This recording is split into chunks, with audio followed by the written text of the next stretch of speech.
tal amigos de FTV? Bienvenidos a una nueva emisión de Medicina al Día. Como siempre es un gusto saludarles y hoy nos encontramos, como bien lo hemos avanzado, desde el 5º Congreso de Neonatología, Ginecología y Obstetricia, aquí en el Hotel Río, auspiciado pues justamente por el Hospital Nacional. Y en este momento nos encontramos con el doctor Camilo Hernández de Alba. Bienvenido a Panamá, doctor. Muchas gracias. Directamente desde Colombia. Sí, desde Colombia. Desde Bogotá. Desde Bogotá. Usted es especialista en ginecología y obstetricia y también en medicina materno-fetal. ¿Es así? Es correcto. Doctor, para hablar un poco a nuestros amigos televidentes de forma muy sencilla, ¿qué es la ginecología y la obstetricia? La ginecología y obstetricia es una especialidad encaminada al cuidado de la mujer y en el caso de la obstetricia encaminada al cuidado de la mujer embarazada, en el cual integralmente damos un especial énfasis en las enfermedades generales que afectan a la mujer no embarazada y durante el embarazo al cuidado de ella y de su bebé. Es importante entonces que las madres tengan este seguimiento durante el embarazo. Se ve mucho que quizás en algunos lugares donde está un poco apartado, pues la salud, es difícil que las personas vayan a hacerse sus chequeos durante el embarazo. ¿Qué tan importante es que una mujer tenga un chequeo prenatal? Es fundamental. El chequeo prenatal hace parte de la medicina preventiva. Durante el embarazo, que es una etapa muy importante en la vida de una mujer y de su bebé, por supuesto, pueden suceder eventualidades que, de ser diagnosticadas a tiempo y manejadas, pues pueden permitir un resultado perinatal feliz.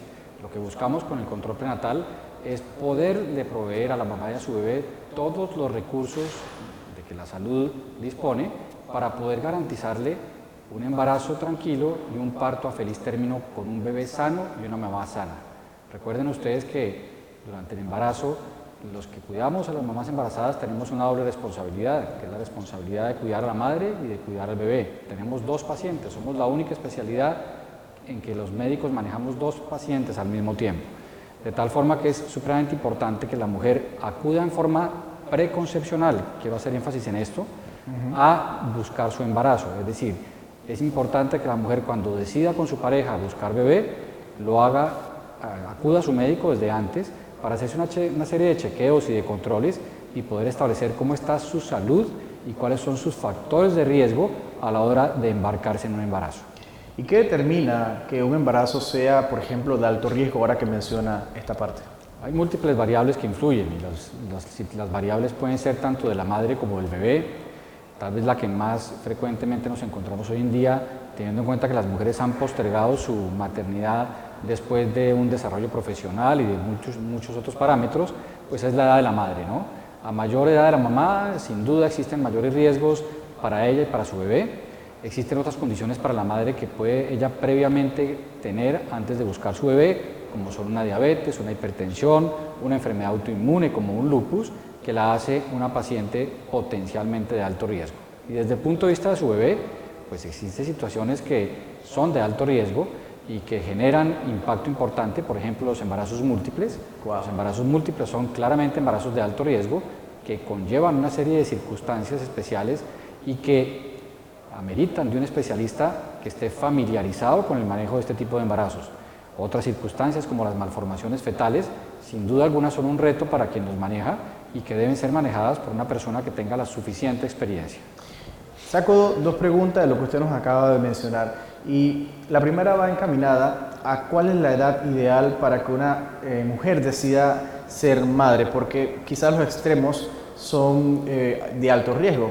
Entonces, ¿cuál sería la edad ideal para que una mujer decida ser mamá? Sí, usted lo ha dicho, o sea, los extremos de la edad reproductiva no son buenos. No es bueno una niña adolescente embarazada, así como tampoco lo es una mujer después de los 40, 45 años. Por tanto, si buscamos un punto medio, que no es estrictamente definido, por supuesto, pues idealmente pensamos que después de los 20 años y hasta los 35, esa ventana es una ventana lógica, es una ventana que proporciona tranquilidad y que permite, en la mayoría de los casos, que la mamá tenga un embarazo bastante tranquilo y el resultado sea un bebé sano. Ok, algo que también mencionaba usted y es la diabetes, que puede ser un factor de alto riesgo durante el embarazo. Existe la llamada también diabetes gestacional. Explíquenos un poquito sobre eso también. Sí, existen mujeres que tienen El embarazo como tal es una situación que acarrea mucha serie de cambios en la madre. Los cambios hormonales que generan la cantidad de hormonas que produce la placenta hace que en algunas mamás, con algunos factores y susceptibilidades individuales, puedan desarrollar una patología que se llama diabetes del embarazo o diabetes gestacional. Es una condición que debe ser manejada con cuidado, debe ser diagnosticada a tiempo y puede, de no ser manejada en forma adecuada, pues traer algunas consecuencias para los bebés. La mayoría de los bebés con una diabetes gestacional bien controlada son bebés que nacen sin complicaciones. Sin embargo, una diabetes gestacional no diagnosticada o no controlada en forma adecuada puede generar sobre todo circunstancias en incremento significativo de peso en el bebé. Recuerden ustedes que no porque un bebé sea más grande es más sano. Entonces hay bebés que son demasiado grandes y por tanto tienen una serie de complicaciones al nacer, hacen hipoglicemias muy severas y esos bebés que han tenido diabetes, que su madre ha sido diabética, tienen en su vida adulta una mayor posibilidad de ser diabéticos.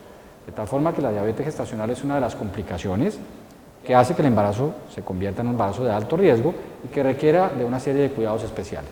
Ya ven, también el control entonces de la madre, ¿no? A la hora de alimentarse y demás para poder que su bebé nazca lo más sano posible. Hablamos también de que usted es especialista en medicina materno-fetal. Creo que hemos hablado un poquito en el camino sobre eso, pero ¿qué significa específicamente la medicina materno-fetal? La medicina materno-fetal es una subespecialidad de la obstetricia, también se le conoce como perinatología, y en la medicina materno-fetal fundamentalmente lo que concurren son una serie de mayores habilidades en el transcurso y el manejo de los bebés de alto riesgo. Para que lo entiendan de forma sencilla, es el cuidado de la mujer embarazada con algún factor de alto riesgo. Entonces el especialista en medicina materno-fetal debe tener una formación en ecografía, en ultrasonido, debe poder hacer un diagnóstico al bebé en forma adecuada, debe tener un conocimiento en el manejo de las enfermedades que potencialmente pueden afectar a la madre durante el embarazo, de tal forma que es una especialidad muy importante y muy relevante hoy en día cuando, repito, la mujer cada vez llega a buscar un embarazo en forma más tardía y por tanto tiene mayor probabilidad de tener complicaciones. Y embarazos de alto riesgo. Bueno, este tema da para muchísimo. Vamos a ir concluyendo su participación en el programa hablando de la espina bífida, una de las enfermedades que quizás a todos los que estamos en el camino de ser padres nos preocupa un poco a la hora de que nuestras esposas quedan embarazadas y hay exámenes y demás que se pueden hacer inclusive antes del nacimiento del bebé para poder saber si el bebé viene con estas complicaciones. Hablemos un poquito sobre ese tema. La espina bífida es una malformación devastadora. La espina bífida es una malformación que después de las cardiopatías congénitas, después de los problemas cardíacos, es la segunda malformación en orden de frecuencia y es la espina bífida responsable o de las primeras 10 causas de muerte en los primeros 5 años de vida de un niño. Es una alteración congénita que está asociada directamente, no como única causa, pero sí como una causa probablemente la más importante, a la deficiencia del ácido fólico. Ustedes han oído siempre que los ginecobstetras recomendamos ácido fólico a nuestras mujeres embarazadas, que idealmente debe tomarse desde antes de estar embarazadas, por eso es importante que la mujer acuda antes de lograr su embarazo, para que logre tener unos niveles de ácido fólico lo suficientemente buenos que le permitan disminuir la probabilidad de que su bebé sufra de una espina bífida. Es una malformación en la cual la columna, que es un túnel de huesos, dentro está la médula ósea, la médula espinal, perdón.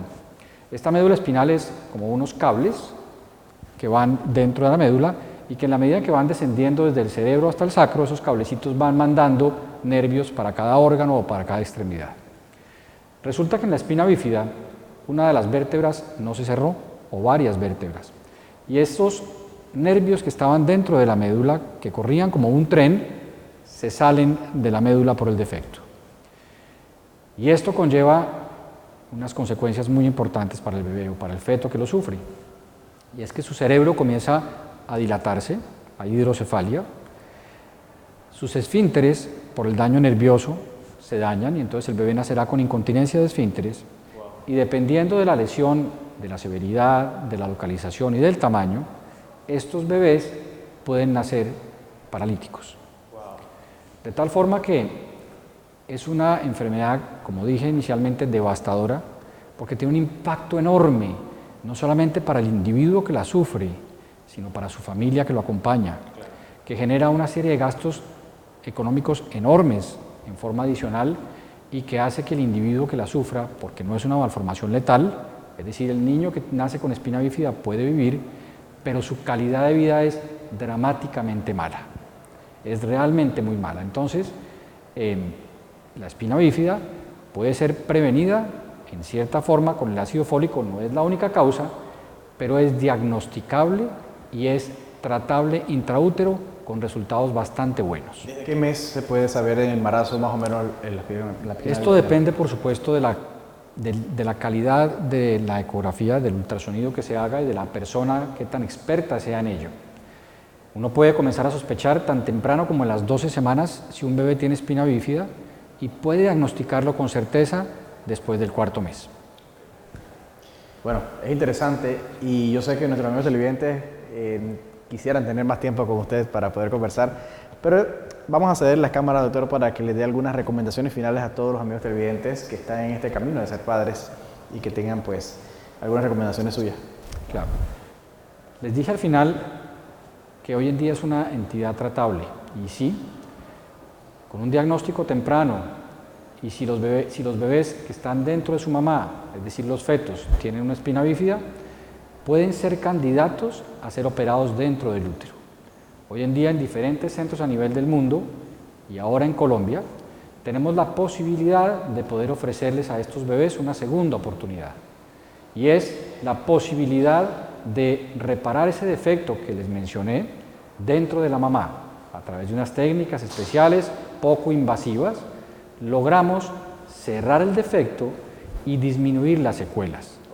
Lo que pretendemos con esto es que estos bebés nazcan con la menor cantidad de secuelas posibles y marcar una diferencia entre el bebé que desafortunadamente no contó con la probabilidad de ser operado y nace con el defecto y se opera temprano al nacer, al bebé que logró operarse dentro de su madre y ese bebé tendrá una vida completamente distinta, con unas secuelas mucho menores de las que tuvo el bebé que no fue sometido. ¿Qué recomendación le doy a las mamás? Que logren un embarazo lo más pronto posible. Siempre les explico a mis pacientes que no existe una oportunidad ideal para ser mamá y la gente va postergando su maternidad por múltiples razones.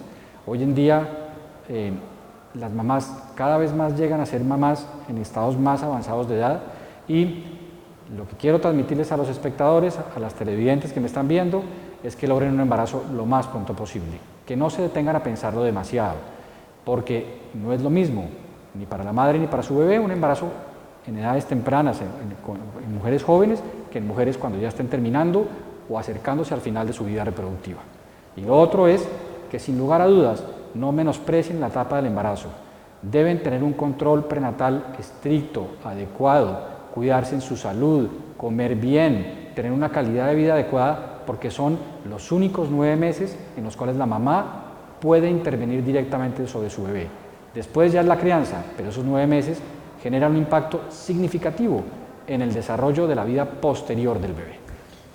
Muchísimas gracias, doctor, y bienvenido siempre al programa Medicina al Día. Muy amable, José, un placer.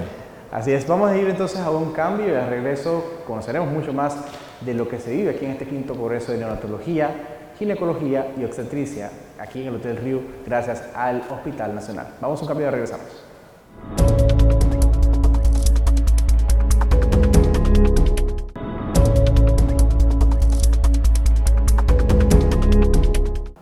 Amigos televidentes de FETV, estamos de vuelta con más de Medicina al Día. Seguimos acá desde el 5º Congreso de Neonatología, Ginecología y Obstetricia en el Hotel Río, gracias al Hospital Nacional.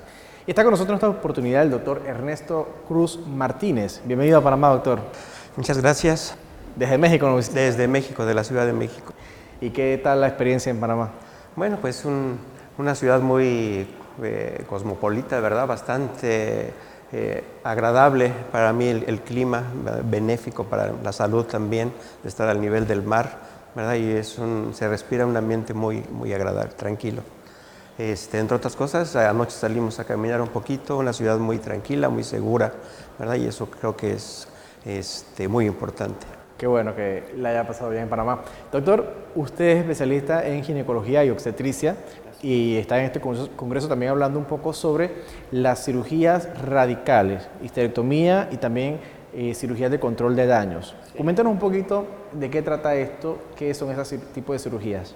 Sí, las cirugías radicales y la cirugía de control de daños, quizás cuando nosotros empleamos estos términos, es en algunos casos lamentablemente la última alternativa, la última oportunidad que tenemos para poder salvar la vida de una mujer ante una hemorragia obstétrica. Y esto suena de alguna forma catastrófico, ¿verdad? Porque una cirugía radical significa prácticamente, si lo vemos de términos coloquiales, pues prácticamente una mutilación. Una cirugía radical es extirpar, en este caso la histerectomía es extirpar el útero de una mujer. Y es un tema que nos habla de mucha sensibilidad, sobre todo para la mujer. En algún momento, por ejemplo, ¿verdad? El que tengamos nosotros en una mesa de quirófano a una adolescente, que ahorita el embarazo en las adolescentes es algo de un problema de salud pública mundial. Es algo que en todas partes del mundo donde nosotros hemos podido participar en algunas charlas, pues el embarazo en los adolescentes es algo muy importante. De experiencia propia en mi país y específicamente en la Ciudad de México y en algunas alcaldías, ¿verdad?, donde yo también presto mis servicios, pues es la alcaldía donde el mayor número a nivel mundial de mujeres embarazadas. Entonces vemos pequeñas de entre 12, 14 años embarazadas. Hemos visto mujercitas de 16 años ya en su tercer embarazo, con 2 cesáreas previas, ¿no? Tuvimos con 2 cesáreas a los 16 años. Si esto hablamos, son cuestiones dramáticas lo que estamos atendiendo y lo que estamos viendo. Y estas cirugías radicales precisamente van encaminadas a eso, ¿no? Cuando ya hicimos todo lo que teníamos para poder salvarle la vida a la mujer y no nos queda otra alternativa más que quitar el útero, es cuando estamos ante una situación crítica, tanto desde el punto de vista médico por las complicaciones que lleva a esto, pero lo más también desde el punto de vista emocional y social. Te repito, el tener una chiquita de 13, 14 años con una hemorragia donde ya no tenemos otra alternativa más que quitar el útero, pues imagínense lo que esto implica, ¿no? Quitarle ya la posibilidad a esta mujercita de volver a ser madre. Y más adelante estaremos hablando en este programa también de la hemorragia posparto, así que es bueno también tocar un poquito de este tema antes. Doctor, ¿qué factores, aparte de la hemorragia, si existen otros, inciden para que ustedes tomen la decisión de que es necesario hacer una cirugía radical como la histerectomía? Exactamente, y creo que ese es el punto importante, ¿verdad? Porque antes de llegar a ese punto, ¿verdad?, existen diversas formas de poder atender la hemorragia. De hecho, pues tenemos que hablar, y esto creo que es algo muy importante, compartir las buenas noticias, ¿no? No hablar de lo último, las últimas alternativas, sino que actualmente, ¿verdad?, existen una gran cantidad de herramientas que los médicos tenemos para poder abordar el problema de la hemorragia y atenderla a tiempo. Sin embargo, creo que estas técnicas, ¿verdad?, a veces algunas más complicadas, algunas más simples, nosotros nos vamos a enfocar a lo más simple, a lo más sencillo, a lo que nos puede proporcionar una atención inmediata en la mujer y que podemos resolver un problema de hemorragia en minutos, ¿verdad? Y que eso nos va a llevar a evitar en algún momento dado el tener que realizar una cirugía radical. Y esas son las buenas noticias, porque es algo que a nivel mundial estamos encaminados precisamente en eso, en poder difundir estas técnicas simples, sencillas, para que nosotros nos podamos estandarizar todos los médicos, ¿verdad? Y esa es una de las pláticas que vamos a tener precisamente. La estandarización consiste en ponernos de acuerdo, en formar equipos de respuesta inmediata, que eso es algo que ha contribuido a salvar la vida de muchos. No que recaiga únicamente la responsabilidad en un solo médico, sino en el momento que se genere una complicación en una paciente, que podamos estar todo el equipo multidisciplinario atendiendo, ¿verdad? Y eso es algo que sucede en muchos lados. Cuando en un hospital hay una paciente con riesgo de muerte, se activa una alarma que es que nosotros le llamamos el código Mater. En ese momento el hospital para todas las actividades, ¿verdad? Todos los médicos que son necesarios en ese momento acuden al lugar a donde está siendo atendida esa paciente. Está el director médico, están los jefes de servicio, los cirujanos, anestesiólogos, pediatras, todo eso. Y eso es algo que vale la pena mencionar aquí, ¿verdad? Agradeciendo al Hospital Nacional y al doctor Medrano y sobre todo a nuestro colega y amigo, el doctor Adolfo Tinker, que ha visto, ¿verdad?, que esto es algo que para ellos les ha funcionado y es muy importante el poder integrar estas respuestas, porque eso es lo que en algún momento dado va a poder salvar la vida de una mujer. Sin lugar a dudas, para una paciente que recibe la noticia de que va a ser intervenida de esta manera tan radical para su vida, el golpe es muy fuerte. ¿Ustedes trabajan también de manera mancomunada con otros especialistas como psicólogos y demás para tratar a estas pacientes? Por supuesto, de ahí, desde el momento que se da la señal de alarma, en ese momento, ¿verdad?, también la gente que está a nuestro apoyo, porque es tan importante el mejor cirujano como el camillero, las personas de trabajo social o los que dan la asistencia, ¿verdad?, en los hospitales donde contamos con alguien que nos pueda dar el apoyo psicológico. En ese momento también la familia, el esposo, la mamá de esta chiquita, ¿verdad?, también ante una situación de estrés, tienen que estar apoyadas y tienen que estar protegidas con este equipo multidisciplinario. Y eso es para nosotros muy importante. Y le repito, desafortunadamente el término, ¿verdad?, de radical en ocasiones es necesario, pero las buenas noticias, y afortunadamente que es en el menor número de casos. Siempre va a haber una alternativa y una forma de poder atender esto. Y señalarles y decirles que la hemorragia obstétrica, aunque no es algo que podamos prever, que se puede dar en cualquier momento, en un embarazo con riesgo, sin riesgo, pero es tratable. Y eso es lo que nosotros vamos a tratar en este congreso, todas estas formas de atender de manera oportuna las pacientes con hemorragia obstétrica y evitar precisamente llegar a tomar estas conductas radicales. Doctor, algunas palabras finales para todas nuestras amigas televidentes que están en casa y que seguramente pues están en un embarazo o están pensando también en embarazarse. Algunas palabras para todas estas amigas televidentes. Sí. De la salud, el cuidado de la salud tiene que ser compartida por parte del paciente y por parte del personal de salud. Tengan la confianza siempre, sobre todo, de acercarse de una manera oportuna a recibir la asistencia primaria. En el momento que una embarazada empieza a notar que en su cuerpo hay alguna situación que está cambiando, en ese momento es quizás una de las partes más importantes es el tomar la decisión de buscar ayuda. Busquen ayuda, siempre la van a encontrar. El sistema de salud, y nosotros lo vemos en las estadísticas, la República de Panamá en los últimos 10 años ha contribuido a disminuir la muerte materna de un 25 a un 40% menos, y creo que va en buenos caminos. La muestra de esto es este congreso. El Hospital Nacional, el doctor Adolfo Tinker, creo que una de las personas que está contribuyendo a todo esto. Y de mi parte, pues les agradezco mucho. Que Dios las bendiga, ¿verdad?, que es algo para nosotros muy importante el poder también compartir con todo respeto nuestra fe y que tengan un buen día. Bueno, más que nada también en este canal que somos el canal de nuestra Iglesia Católica Panameña, también compartimos pues la fe en nuestro Padre Creador y que sabemos que bajo lo que Él nos tenga dispuesto, pues nosotros simplemente tenemos que seguir su línea. Bueno, pues te agradezco. Que esto al final a mí me complace mucho. Así es, sí. ¿Verdad? Las bendiciones, ¿verdad? Y que Dios los guarde. Así es, y bueno, vamos a hacer una pausa. Al regreso, mucho más de este especial de este programa. Justamente hablamos sobre la ginecología, la obstetricia y también la neonatología. No se vayan, esto es Medicina al Día.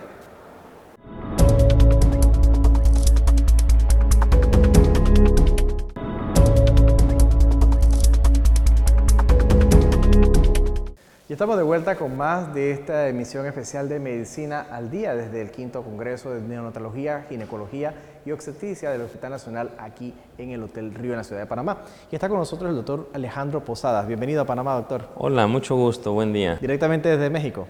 Directamente de la Ciudad de México, efectivamente. Vamos a compartir aquí algunas charlas en este 5º Congreso de Neonatología y Ginecología Obstetricia que organiza el Hospital Nacional. ¿Usted es médico gineco-obstetra? Sí, soy médico gineco-obstetra. ¿Y de qué pudiéramos hablar, de un resumen pues, de lo que trataría su conferencia aquí en este congreso? Ok, a nosotros nos toca compartir con los médicos de aquí de Panamá un tema muy importante, ya que vamos a tocar el tema de la hemorragia posparto. En todo el mundo, tanto en países desarrollados como subdesarrollados, la causa número 1 de muerte en las mujeres embarazadas que se complican es la hemorragia posparto. Es un problema de salud pública que involucra a todos los países y a las instituciones tanto públicas como privadas.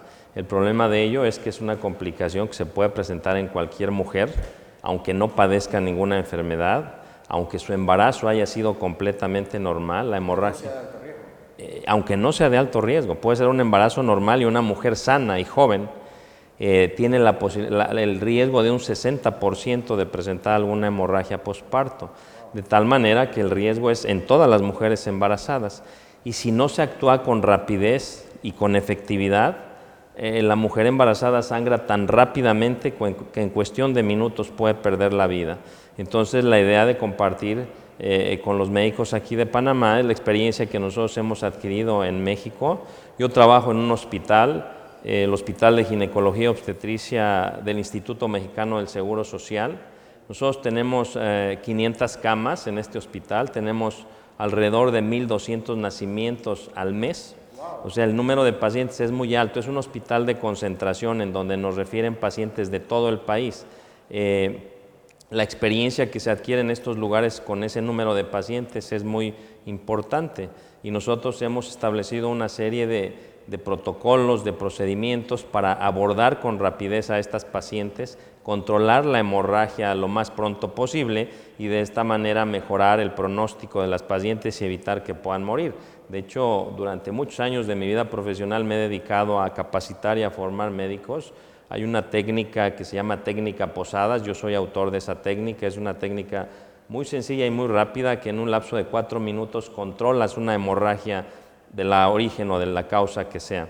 Y esto ha permitido que sea una opción de manejo en las pacientes que sangran. Si bien usted nos dice que del total, del 100% de los embarazos, quizás el 60% tiene probabilidad de esta hemorragia posparto, ¿qué factores pueden quizás dar un aire, una luz de que esta paciente puede llegar a tener una hemorragia posparto?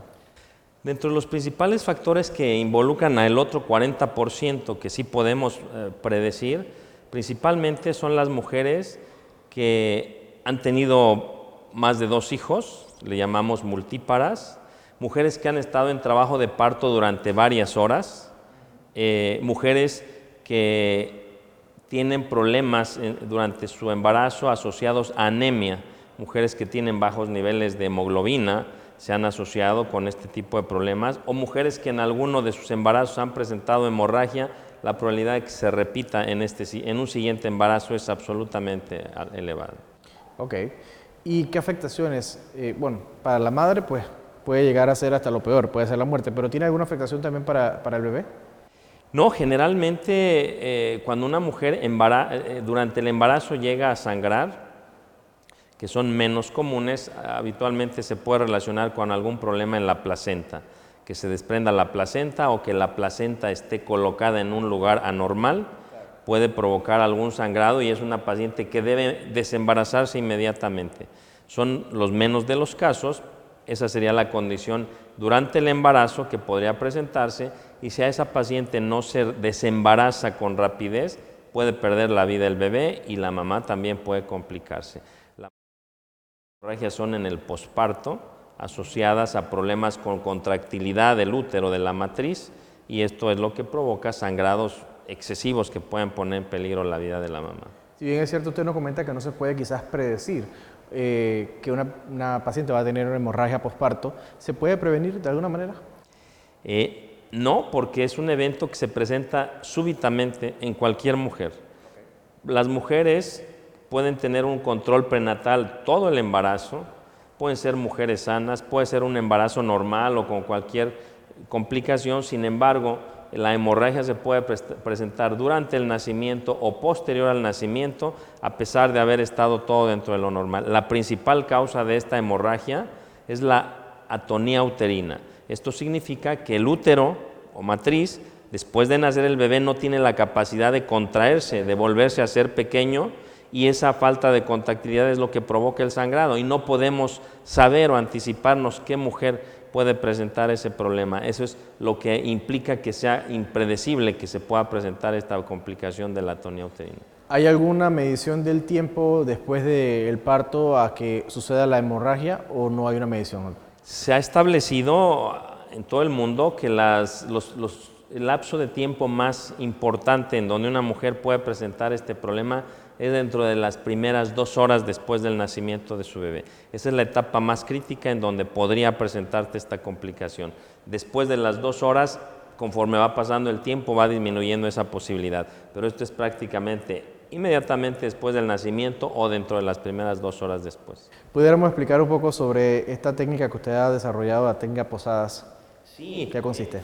En todo el mundo existen varios procedimientos para controlar la hemorragia, desde colocar balones dentro del útero, hacer cirugías para comprimir ese útero que no se está contrayendo, quitar el útero, que es lo más común que se hace en todos lados. Sin embargo, son procedimientos que en función de tiempo son demorados y la pérdida sanguínea en una mujer que acaba de tener a un bebé es muy alta. Tiene un flujo sanguíneo de alrededor de 1000 a 1400 mililitros por minuto ese útero, que si no se contrae es la pérdida que está teniendo. Entonces, durante más de 20 años que yo me he dedicado a capacitar médicos y a formar médicos especialistas, con el tiempo vas buscando la opción más rápida para resolver esto. Entonces, la cirugía consiste en que una mujer que no ha respondido a un tratamiento farmacológico y a las medidas generales, en un lapso no mayor de 10 a 15 minutos uno tiene que estar procediendo a una cirugía en donde se extrae el útero del abdomen, se buscan los vasos sanguíneos que llevan la irrigación o el flujo sanguíneo hacia el útero y los bloqueas. En un lapso de 4 minutos bloqueas los 4 vasos sanguíneos que irrigan el útero y llevas a un útero a una mínima perfusión, le bloqueas el flujo sanguíneo un 95%. Y esto lo haces en 4 minutos. Ese útero se queda sin irrigación sanguínea con un mínimo para seguirlo oxigenando y esa cirugía es reversible completamente. Las mujeres se vuelven a embarazar, no tienen ninguna alteración. Tengo publicados varios artículos en la Revista Mexicana de Ginecología y Obstetricia. El último artículo que publiqué el día 5 de septiembre precisamente acaba de salir.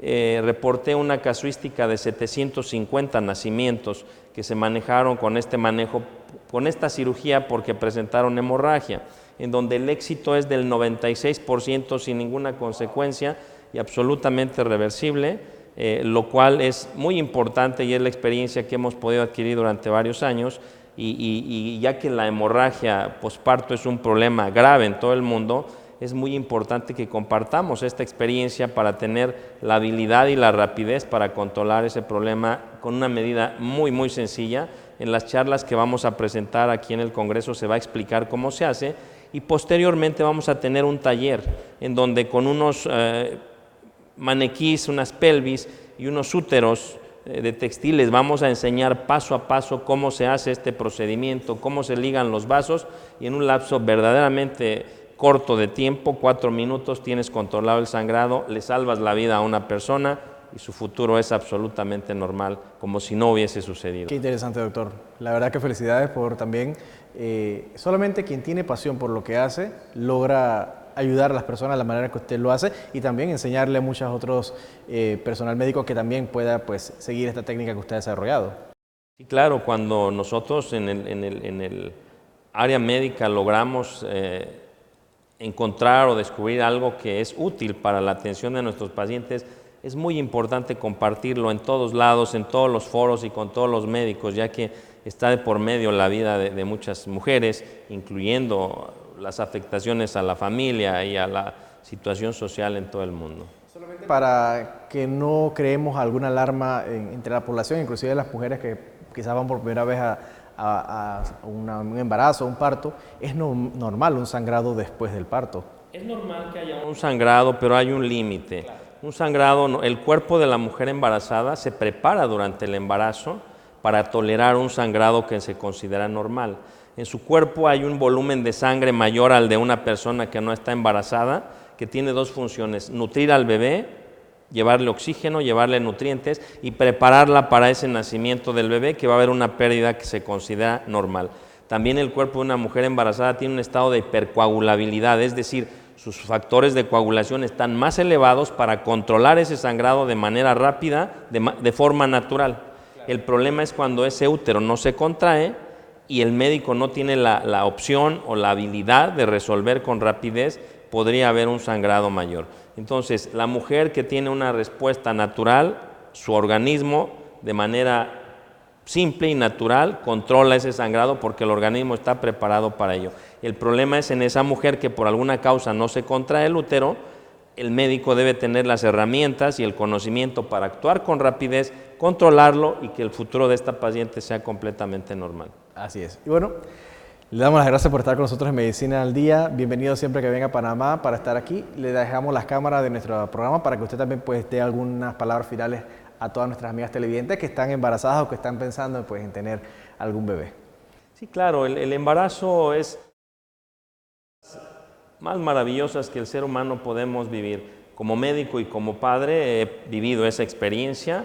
Es una de las etapas de realización del ser humano muy importantes. Aquí la principal recomendación es que cuando una persona se embarace tenga un buen control prenatal con su médico, acudir a sus consultas, a sus vigilancias y una vez que se va a atender, obviamente, bueno, pues atenderse en un hospital, en una unidad médica con la capacidad resolutiva para enfrentar cualquier situación. El embarazo es una etapa normal, el organismo tiene la maravilla y el milagro de resolver las cosas de forma natural y espontánea y médicamente este tipo de congresos permite compartir el conocimiento médico para resolver con facilidad cualquier eventualidad que se pudiera presentar. Bueno, yo le doy las gracias a nombre de todo el pueblo panameño por estar acá compartiendo con nosotros sus conocimientos y de esta manera pues hemos llegado a la parte final de esta emisión de Medicina al Día. Como siempre les recuerdo, nuestras redes sociales @FTV05 en Twitter, Instagram y YouTube y también nos puede seguir en nuestra página de Facebook como FTV Canal 5. Agradecemos al Hospital Nacional por invitarnos a este congreso y será pues hasta una próxima ocasión con más de Medicina al Día. Les saluda José Muñoz.